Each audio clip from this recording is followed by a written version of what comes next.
hello everyone. It is such a pleasure to be here in the glorious Guggenheim Museum for Works and Process, seeing so many of our friends and colleagues from Boston Lyric Opera, from Opera Philadelphia, of course, members of our Opera America Trustee Forum. It's great to have you all here for this wonderful event. I will say I'm feeling a bit nostalgic because it was 40 years ago this winter that the first Works and Process event took place right in this auditorium. It was about Philip Glass's Akhenaten, which was being produced at New York City Opera, and Mary Sharp-Cronson, who was the founder and producer of the Works and Process series, tapped a young Marc Scorca on the shoulder at New York City Opera and said, "I need your help." And for that first Works and Process, I helped Mary put it on for Philip Glass and Akhenaten. So it's 40 years ago this winter, and it was just kind of fun to think about it. But wonderful that this fantastic program continues to exist. I think it is really terrific, and just so glad that we can all partake in it today. I did want to say what a pleasure it is to be here with my artistic and administrative colleagues to talk about this co-production and to talk a bit about this work.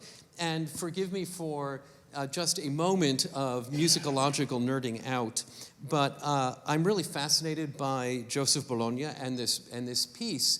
But I want to place it in a context for all of us opera lovers, because Bologna was born in 1745, and Beaumarchais, who wrote, of course, all the wonderful plays, The Marriage of Figaro, Barber of Seville, was born in 1732, a little bit older. Lorenzo da Ponte, the great librettist of Mozart's three masterpieces, was born in 1749. He was only 4 years younger than Bologna. Mozart himself born in 1756, so younger still by a few more years. But this is the milieu in which Bologna was creating. But also in terms of typology, Beaumarchais, one of my favorite characters, was a harp specialist. He taught harp to the princesses of France, which is how he began his aristocratic climb. He was an inventor of the escapement attachment on a watch. He was a playwright. He was an arms dealer. He was in charge of supplying the American colonies with arms before France recognized the United States as a country. And yet, here we have Bologna, who is a swordsman, a boxer, a violinist, a conductor, a composer, and he actually was in the military fighting for the French at the end of the 1780s, at the end of the French Revolution, in the middle of the 1790s. So these characters of the late 18th century, multi-talented, all over Europe, doing incredible things in and out of music. And Bologna was one of these people. What I also find particularly interesting is that none of them made it into the 19th century. Bologna died in 1799, Beaumarchais died in 1799, Mozart had died in 1791, and in 1799, Da Ponte left England and came to the United States to start a grocery store in New Jersey before founding the Italian department at Columbia University. So these people were so intensely of the 18th century, none of them made it into the 19th century in Europe. And Bologna is in that milieu. So I just wanted to get that out there so we have some context for this. But that's about the work, and I want to talk now about the process. So here we have an institutional collaboration between Opera Philadelphia and Boston Lyric Opera. This is not your first co-production. You've had others. How did you discover that you were two companies that actually wished to work together as co-producers? Brad? Hello, thank you, Mark. Thank you for having us here and sharing this wonderful piece. BLO and Opera Philadelphia, I think we've been on similar tracks for some time. I think, if I could. Yeah. So it actually started before your role at BLO that I think really started, and that was when you were in Omaha and we did the Semele.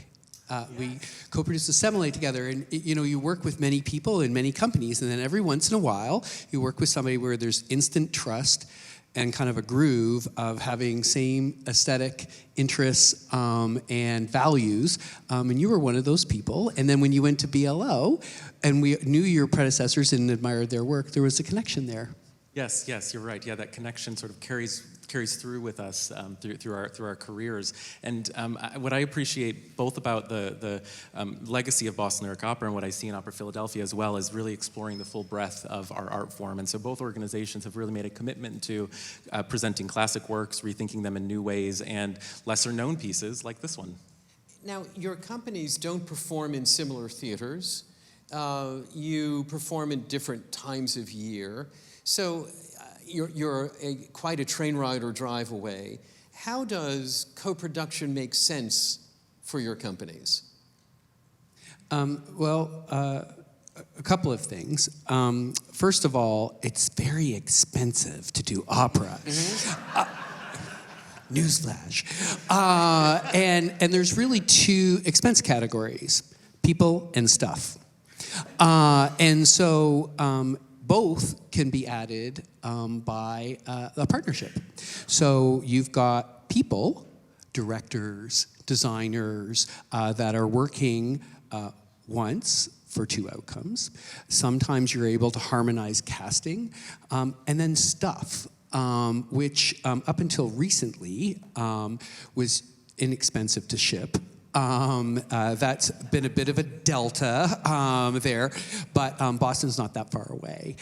And I know both of our production teams are also, if you know the spaces are different before you start, there's virtually no situation where the spaces are too different that you can't figure it out. What about artistic sensibilities? I mean, Brad, you have an artistic point of view. You hear singers differently. We all have different tastes in the food we eat and what we hear. How do you arrive at artistic compatibility, even if you find that the physical product can be compatible? Oh, gosh. An easy question. Yeah, it's been an organic relationship that's developed over the years, and as you were asking that question, I was thinking about our co-production film of Svadba, which was released in 2022 together, and recently was awarded one of the top prizes from the Opera America Digital Excellence Awards. And that piece was a piece that I know that Opera Philadelphia had presented in real life and in person in a live performance prior to COVID, and it's a piece that we as a company, our music director David Angus had been very interested in. So as we were exploring, how to present works on screen, that piece really bubbled to the surface for us, and it was something that was already really valued within Opera Philadelphia. And similarly, with this project, we had been thinking about doing a production of The Anonymous Lover, and just before we were sort of moving forward with some of our planning process, Opera Philadelphia announced their season and happened to announce The Anonymous Lover. And I thought, gosh, Opera Philadelphia, a company that we really we align artistically, we have shared visions, we often have just a real shared idea of how to present this art form. I'm gonna pick up the phone and give them a call. And the day that the announcement went out, I picked up the phone and we started talking about what a partnership could be like. And David, do you split the difference? Do you say, okay, you choose a director, we'll choose a conductor? How does it work? Yeah, no, it doesn't quite work that way. Well, it does in some partnerships. Those ones kind of go sideways.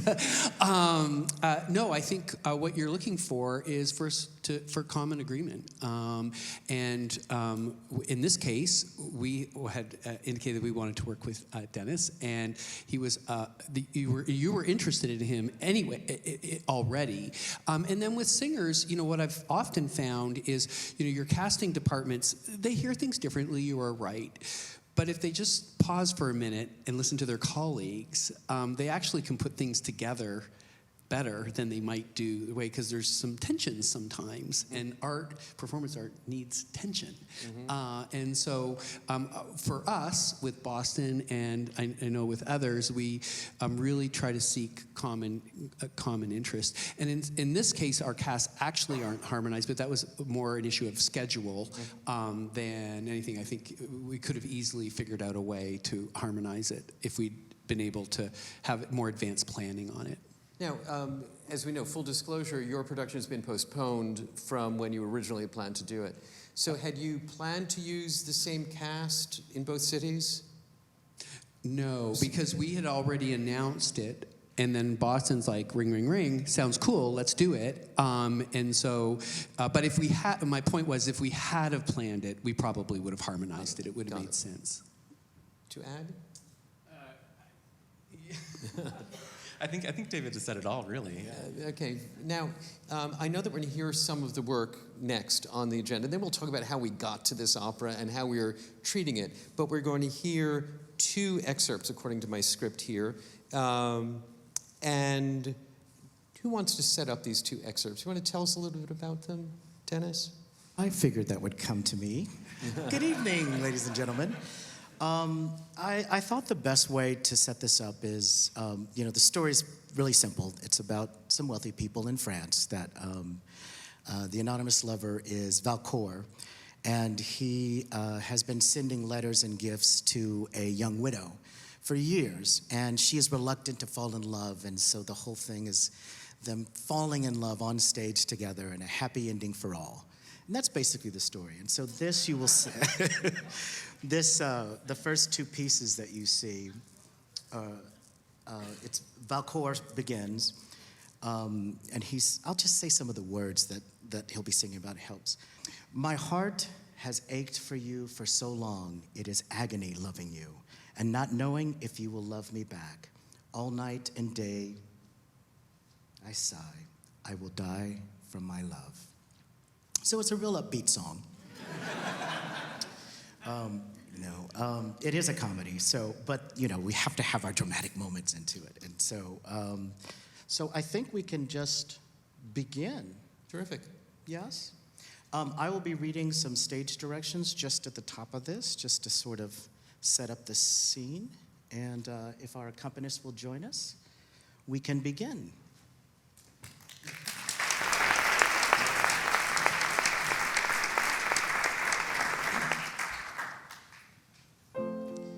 A parlor. Valcourt stands at the pianoforte, sheet music in sight, writing. As he becomes more and more immersed, he sits, he plays. Little by little, moment by moment, the orchestra joins in, fills the air, fills the air, fills the music stops. Valcourt is shaken out of the zone. He looks around and sees Jeanette holding a basket of flowers. Oh, yes, of course. I get so carried away. Of course, monsieur.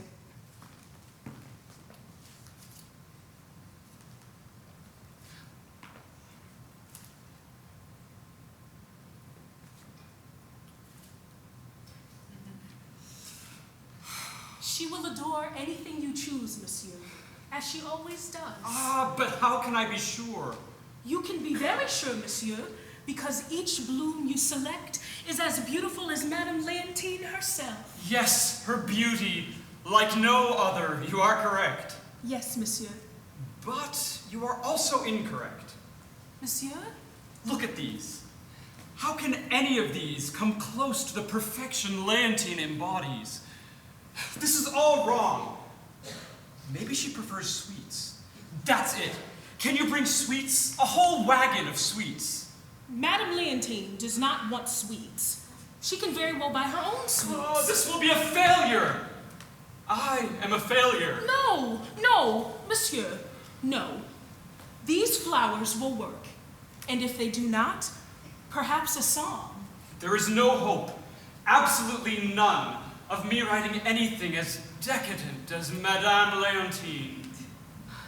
She will return your love, sure as these blooms will warm her heart. We will choose them all, yes? All will be well, monsieur.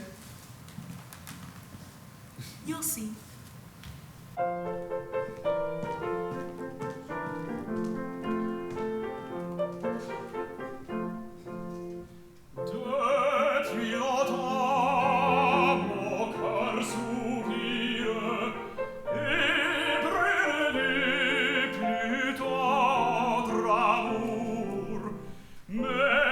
Quel tourment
anyone on.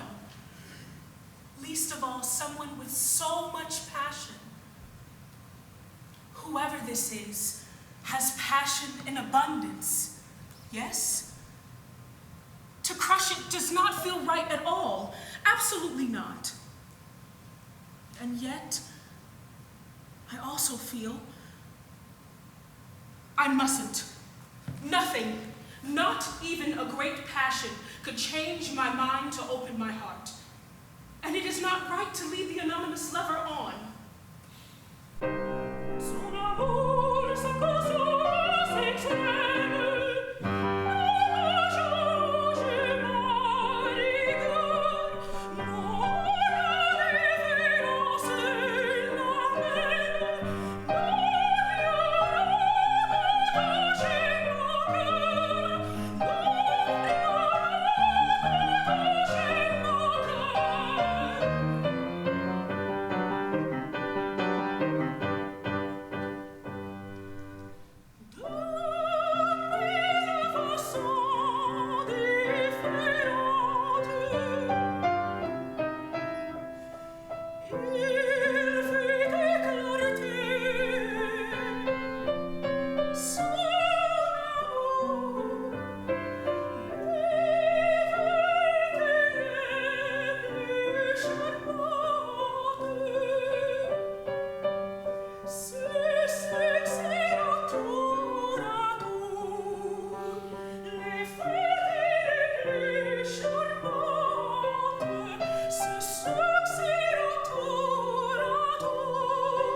Beautiful music and great singing.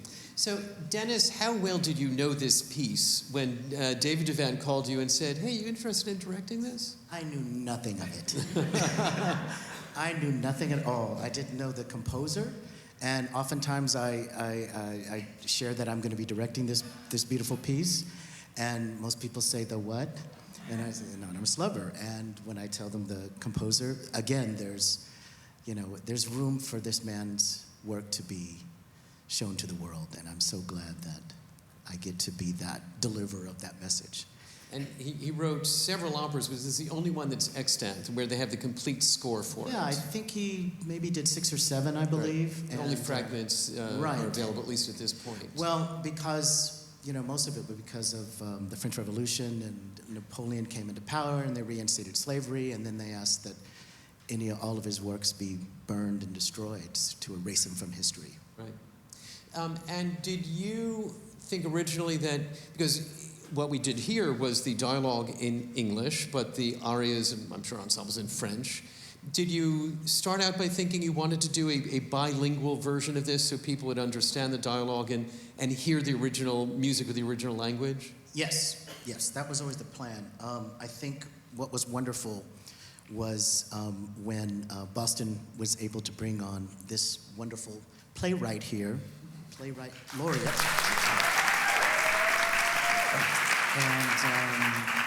And we wanted to add a more contemporary sensibility to the dialogue so that it was, much more accessible for a modern audience. And so this wonderful artist was brought in, and we're glad to have worked together. So, Kirsten, give me 1 second, because you said Boston brought on Kirsten, but the production originally was mounted or being mounted by Philadelphia. Dun, dun, dun. Help me there. The joys of real partnership. Leading up to this was, this started with a dialogue in Philadelphia at a coffee shop with the two of us. We committed to it. And then coming out of COVID, like a lot of companies, we had to face some truths. Audience return was slower than anticipated. There were a lot of pledge hangover from the philanthropic communities for the very real and needed money that went into the COVID period. And so we found ourselves in a place to maintain quality and to maintain our fall festival part of our programming. We would have to make some adjustments. And so we then called Brad and the Boston folks and said, hey, would you guys be open to a conversation about you taking on the lead producing role, which was ours, we get it, and that we could be in the second spot. And they were lovely, gracious, and did that. And then what happens is, when you're the lead producer, is you start working with the creative team, and you make sure that there's space in that for the work to be fully realized. And so that's how Boston became the lead producer, and it's kind of a great story, because both companies are now fully active in actually bringing this piece to life. When you were doing the work as lead producer, had you thought that you would redo the dialogue? We hadn't gotten to, go ahead. Yes, there was a version that was out there that had English text, and we wanted to adapt that to a more modern audience and take it out of the French Molière style and something that was much more accessible. And so when that was presented to Boston, and they said yes, and we have just the right person. Because we hadn't gotten to how do we do that yet. Right. So here you are, Kirsten. Yes. We finally get to the point that here you are with an opera written in 1780 and a preservation of music and the musical style, and what do you do with the dialogue? Was this an assignment like any other you had?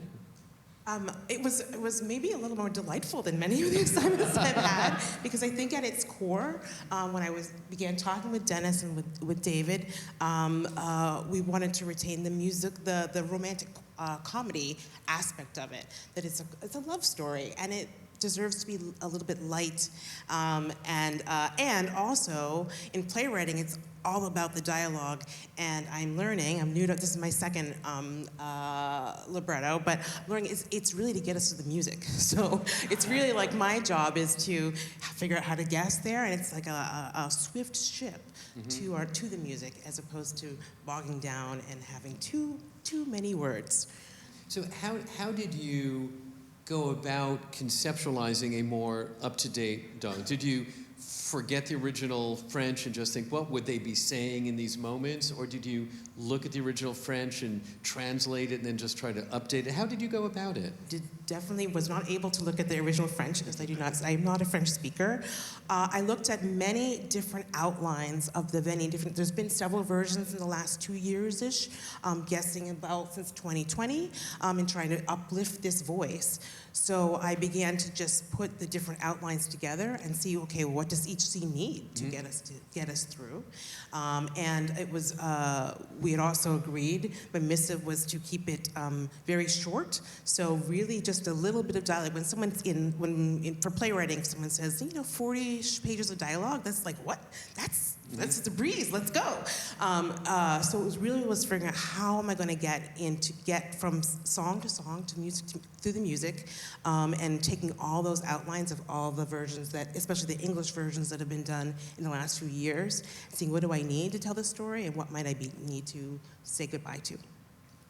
Did you workshop the dialogue so that you sort of put it on its feet and see whether it worked as dialogue and then rewrote it? How did you develop dialogue that you were satisfied with? A mixture of speaking to myself, and then working with Dennis and David on versions throughout the fall and into Christmas in terms of going back and rewriting and seeing what we have and seeing what we don't need, and then also seeing what we need, what we do need. How do we fill in this story? And the David that you're mentioning is our BLO's music director, David Angus, who's been working closely with Kirsten and Dennis on this piece. Many hats. And the first libretto that you wrote, since you brought it up, this being your second libretto, was our Desert Inn, which was a virtual opera. Yeah. We got some applause. Fantastic. Yeah. A fan. It was very much written in the style of a TV show. So that was Christopher Pena and Joy Kekin. Christopher Pena wrote for Insecure, and Joy Kekin was on The Wire for a long time. And so they designed a writer's room. I can't believe I'm forgetting the year, 2021-ish. So we were working on Zoom, we were working virtually, and that was very much a hybrid of television show and opera. Mm-hmm. That was our first time working together, and we Yes, met through this period of time where we were as a whole field trying to figure out, how are we going to produce, what does this look like, and we opened up our minds, opened up our doors, and started looking at artists that haven't traditionally been within the opera world. And so I'm really proud with BLO that this is your second opera program, and I look forward to many more. Me too. It's been a delight.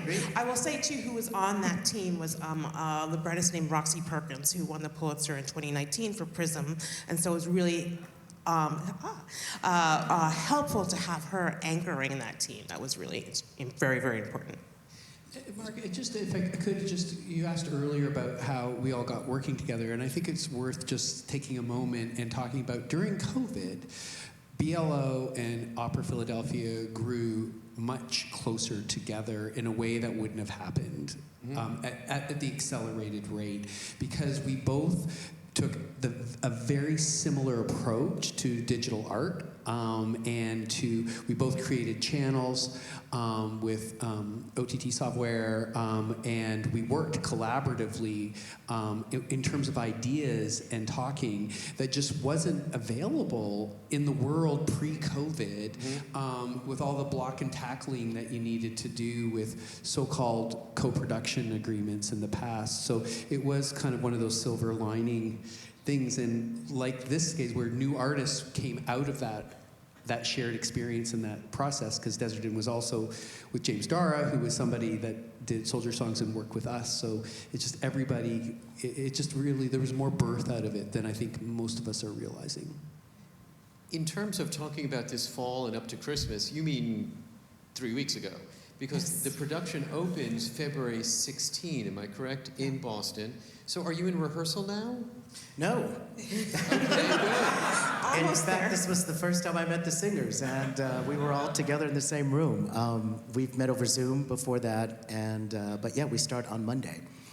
And I am so excited after meeting them this evening. It is thrilling to get my hands into this and really, really, really work it. As a stage director working in opera, do you rehearse dialogue differently than you rehearse sung passages? I think it depends on the piece, but for this one, definitely. I think you mentioned having like a workshop, and I think there's going to be a mini workshop with this. Just maybe our first couple rehearsals where we'll do some table reading and really delve into this piece and really squeeze and mine for gold, as we like to say, for the comedy that's in this. I mean, Kirsten has written some funny passages, and she's also kept this lovely romantic rom-com love story, googly-eyed, all of those things between Valcourt and Léontine, and it's thrilling. It's thrilling. You know, and one of the great advantages of working with dialogue, of course, is you can change a word, you can cut a line, and the singers can just learn the new line. In opera, it is so much more difficult because you can't just change the musical line and change the orchestration and get new parts and have the singers learn new music. So in this early workshops, beginning rehearsals, you'll be able to really forge the final dialogue. Absolutely. And we'll have our playwright right next to me so that we can really discuss and have feedback. And it's a wonderful way to collaborate because you bring in the singers and have their response to it and other voices in the room. And so maybe the Chevalier hovering in the ether. Chevalier I just know, yeah, I hope he's looking happy. down, Exactly, smiling at all exactly. the diversity in the room and his Now, I work think we're coming going to to hear life. 2 more excerpts of music, aren't we? You are. We've got lots for you. Okay, the next piece. This is Léontine, and she is singing about. Well, I'll tell you the words. No, I can't listen anymore. Go away. I need to rest, Valcourt. Let your most loving friend share in your troubles. I know how you indulge me, but I fear I will abuse it. So, with that note, I love how we say this is a comedy and everything sounds like it's a tragedy. The dialogue is Yes, it's still opera. the dialogue is comic. The music is tragic. Yes, yes.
am here as a friend. As a friend. A friend? Yes, I am your caring friend. Just a friend? In any capacity that suits, my dear. Well, I'm glad. You are just in time to meet the anonymous lover. Ophémont has arranged a meeting. A meeting? How lovely. Perhaps I could... You are a good friend, but I do not think you should stay. Not stay? It will take all my strength to meet my love.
Anything for my dear friend.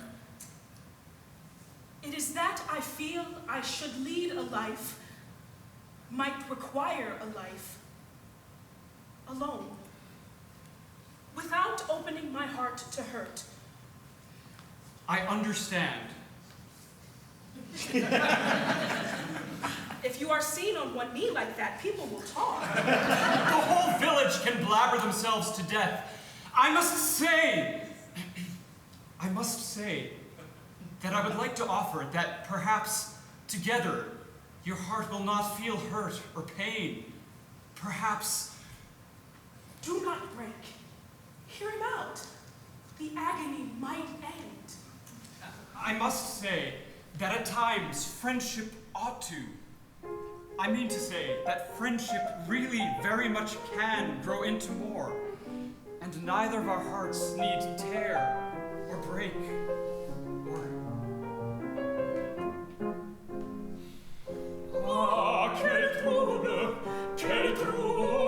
magique, quel trouble, magique, quel trouble je sens.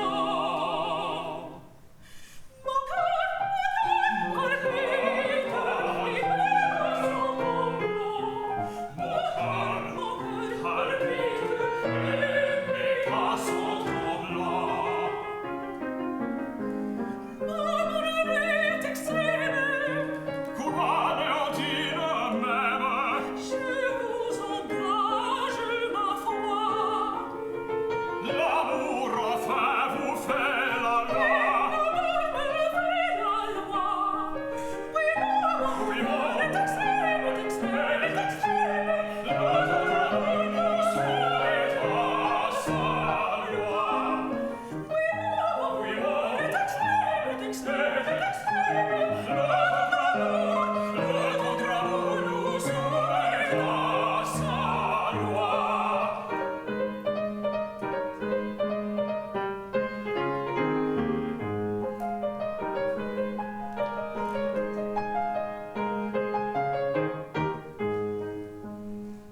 Ma tendresse sera sans cesse le prix d'un si fidèle amour.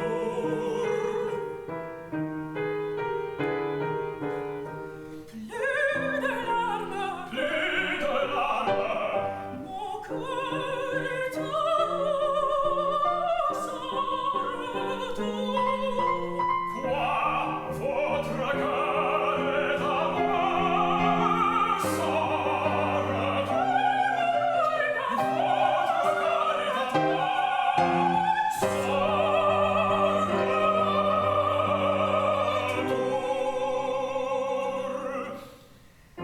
Ah, quel trouble magique, quel trouble magique, quel trouble je sens.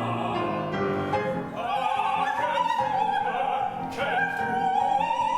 magique. Mon cœur palpite et mes bras sont tremblants. Quel trouble magique, quel trouble est dans mes sangs.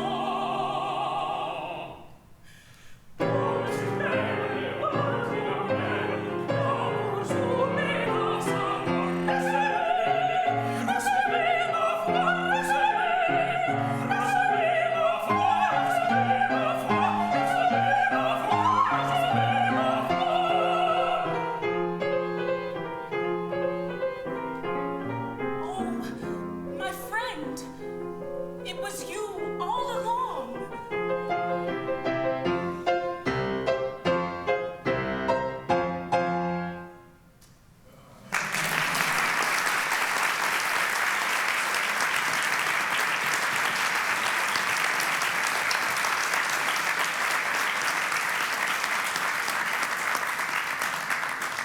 So I have a few questions. Did you ever think about, although I agree with your decision, did you ever think about translating the French music into English?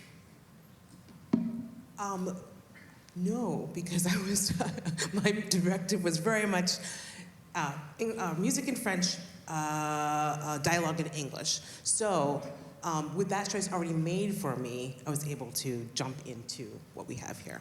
What about the decision before it got to you? David or Dennis? Yeah, it was never really up for debate. And I just, as a practice, we like to produce work in the language that it was written, and we feel that it's so tethered to the music. And in hearing this music for the first time, I think something would be lost if you didn't hear Bologne's music in the French, the way he wrote it. And if I could, one of the reasons why we picked this piece is we wanted to elevate this person's work. So we didn't want to change His his voice. voice. Yeah. So we didn't want to change it because the value was in what he wrote.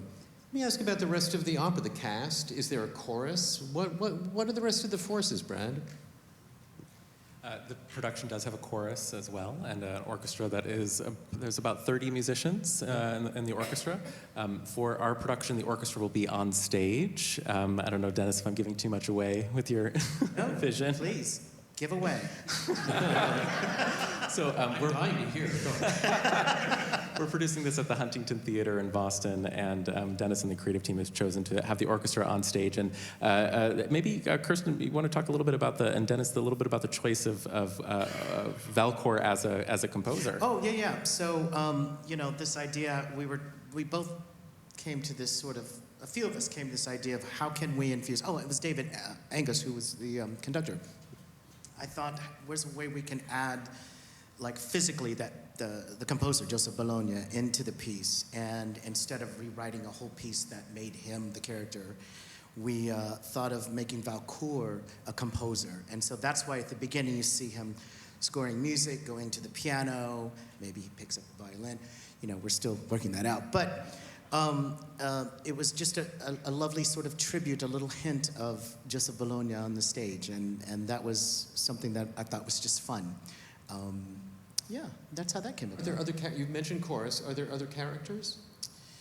Yes, there is the best. Each of them have a confidant, Dorothée and Alphamon.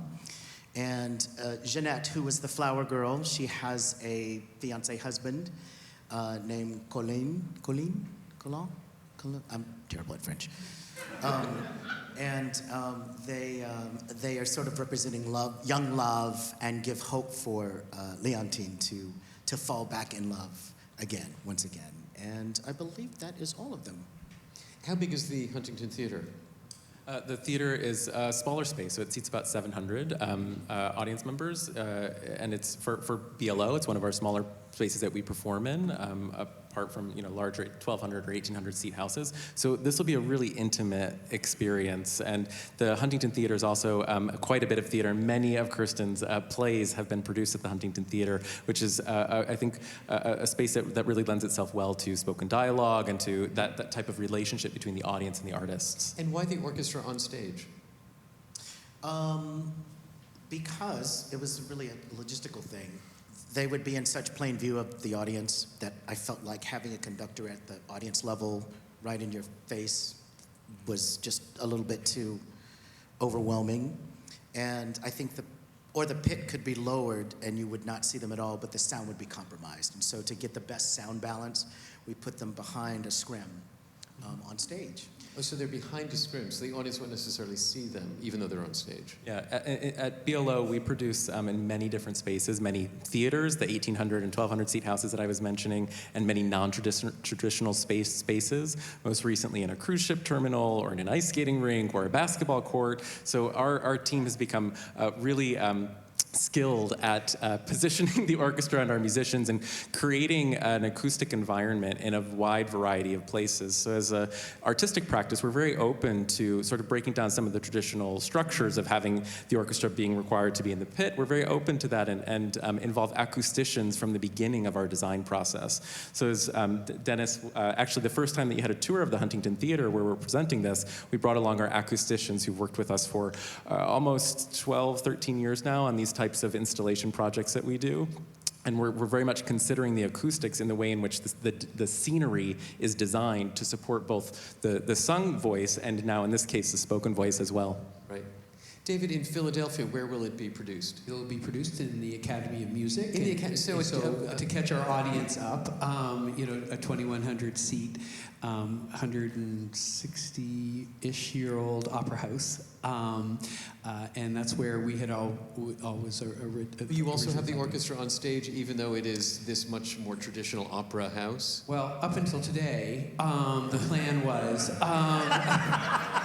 I'm looking at David Levy helping out here, but last we talked about it, we would actually have the orchestra pit at a Mozart trim for us. So that means if you're looking at this theater, you would see the instrumentalists like at the stage break, and so they're more connected to the piece. It gives a better sound balance as well.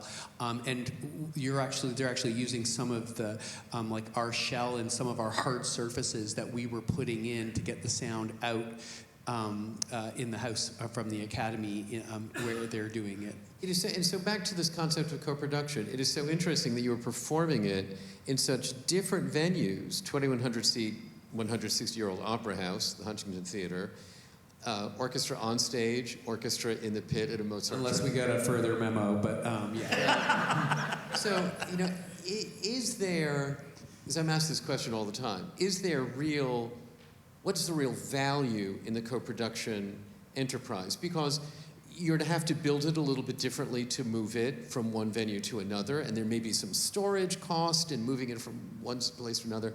Is there real savings in this co-production process? Yes. It just flat out, yes. It just, well, especially if we're talking about the Academy of Music, you know, so a production for us, the sort of full-scale production, the cheapest we can get away with is $1.7 million. You know, so there's just back to people and stuff. And there's a way, even with traveling and dealing with some changes. And the designers are so good now that it's crazy efficient to drop a panel. What gets really expensive is something's existing without thinking about different venues and you have to reverse engineer it, then it doesn't make sense. But when you plan it ahead, there's, like I said earlier, there's really spaces that couldn't be too different to make it work.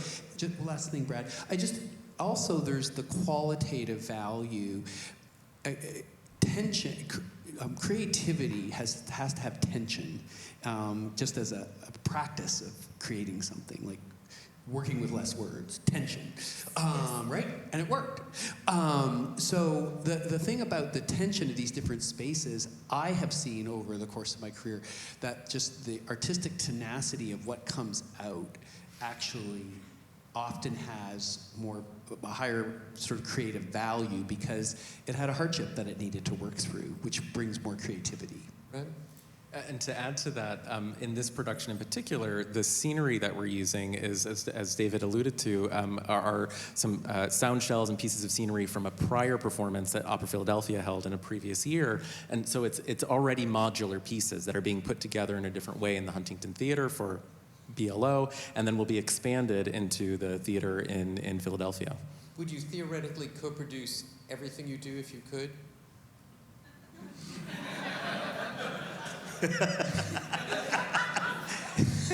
Yes. Had to think about that, but yes. When there is real partnership between the organizations, when there is an openness across both companies with the artists that you're working with, particularly with co-producing, where you're sharing physical materials, when there's a strong trust with the stage director, like we have in Dennis, and with our creative and author here, and with Kirsten, and with the designers, and again, as just to reemphasize what David was saying, when it's thought about from the beginning, and you know this is the scale of place number 1, place number 2, place number 3, then it's actually in some ways helpful to put parameters around it. Otherwise, it's sort of endless. So yes, if we could, we would, because it's sharing resources, and we're just doing more and more collaborations across every level of the organization, not only on the main stage with our artistic programming, but we're finding real benefit to collaborations with community partners as well, and it's the sharing of resources, sharing of the sort of the social capital as well. It just elevates the entire art form. Well, that's really fantastic to hear. We've been charged with talking about the work, and we've heard some and talked about the work and the process of co-production. I'm so grateful to you, and I hope before we close out the evening, I'm cued to do it at 8:05, and I think I'm right on time. I just hope we can see the artists again to thank them for their performances. Are you in the wings to come on out and take another bow? All right.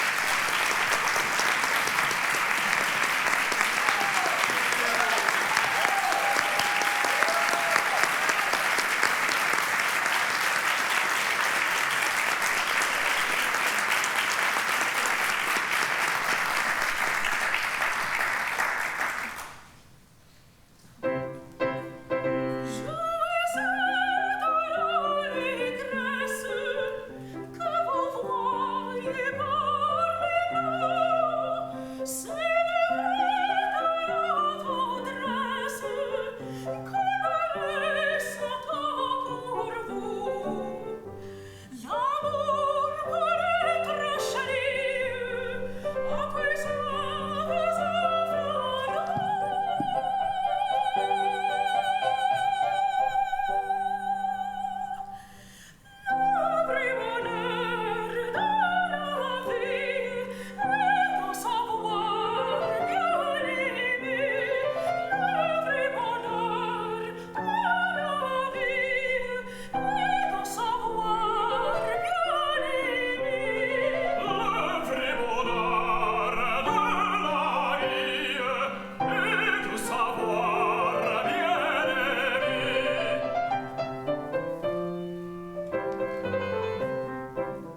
Friends, thank you so much. February 16th in Boston. Thank you to Dennis and Kirsten, to David and to Brad. Thank you all for being here. We look forward to it. Thank you.